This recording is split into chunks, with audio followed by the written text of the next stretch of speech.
Hello all, చూడండి చేపలు fish అండి, వంజరం చేప కర్రీ చేస్తున్నానండి.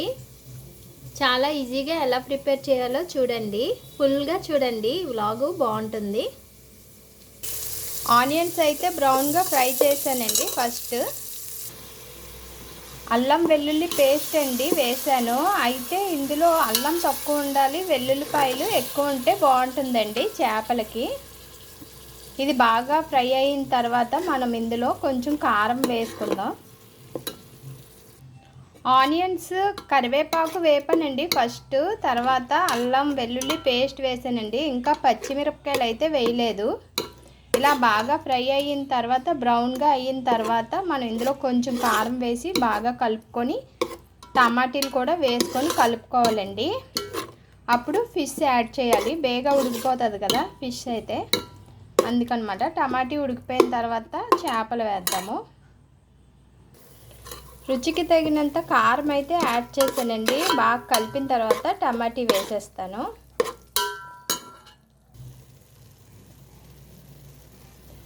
టమాటీలండి, ఒక టమాటీ, పెద్ద టమాటీ కట్ చేసి వేసానండి.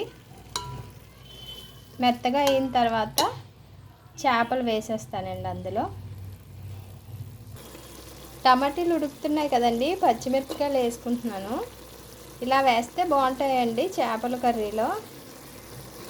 టమాటీ అయితే ఉడికిపోయిందండి. ఇందులో నేను చేపలు యాడ్ చేసేస్తాను. చేపలు అయితే వేసానండి, కలుపుతున్నాను. ఎక్కువ కలపకూడదండి, పైన అలా కలిపేసి కాసేపు ఉంచి చింతపండు రసం యాడ్ చేసేద్దాం. చింతపండు రసం యాడ్ చేస్తున్నానండి.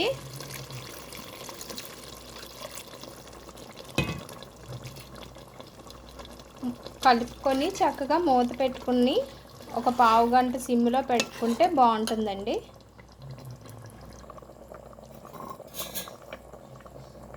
కొత్తిమీర అయితే యాడ్ చేస్తున్నానండి. కొత్తిమీర చేపల కూరలో చాలా టేస్ట్ ఇస్తుంది.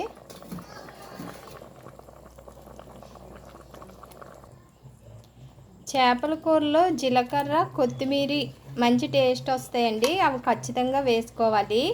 అల్లం తక్కువ వేసుకోవాలండి చేపల కూరకి. అల్లం ఎక్కువైతే చేపల కూరలో బాగోదు. వెల్లుల్లి ఎక్కువ ఉన్నా పర్వాలేదు, అల్లం మట్టుకు తగ్గించి వేసుకోండి. కొత్తిమీర, జీలకర్ర మట్టుకు చక్కగా వేసుకుంటే, పచ్చిమిరపకాయలు కూడా ఉండాలండి చేపల కూరలో ఖచ్చితంగా. నూనెలో ఫ్రై చేయకుండా అలా వేసేస్తేనే బాగుంటుందండి కూరలో. కాసేపు ఉంచిన తర్వాత స్టవ్ ఆపేస్తానండి. కొన్ని చేపలు అయితే ఫ్రై కూడా చేస్తున్నానండి. ఇదిగోనండి, ఫ్రై చేశాను. ప్యాన్ మీద చేసానండి, బాగుంటాయి, గట్టిగా ఉంటాయి, ప్లస్ ఆయిల్ ఎక్కువ పట్టదు ప్యాన్ మీద చేసుకుంటే.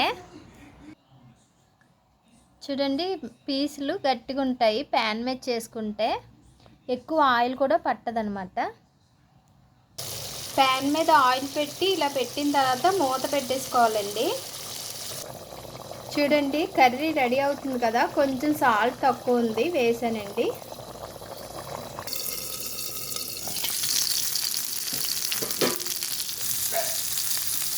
చూడండి, ఫ్రై అయితే రెడీ అయ్యింది. చేపల కూర రెడీ అయిపోయిందండి, స్టవ్ ఆపేస్తున్నాను. ఫిష్ కర్రీ అయితే రెడీ అయిపోయిందండి. చూడండి,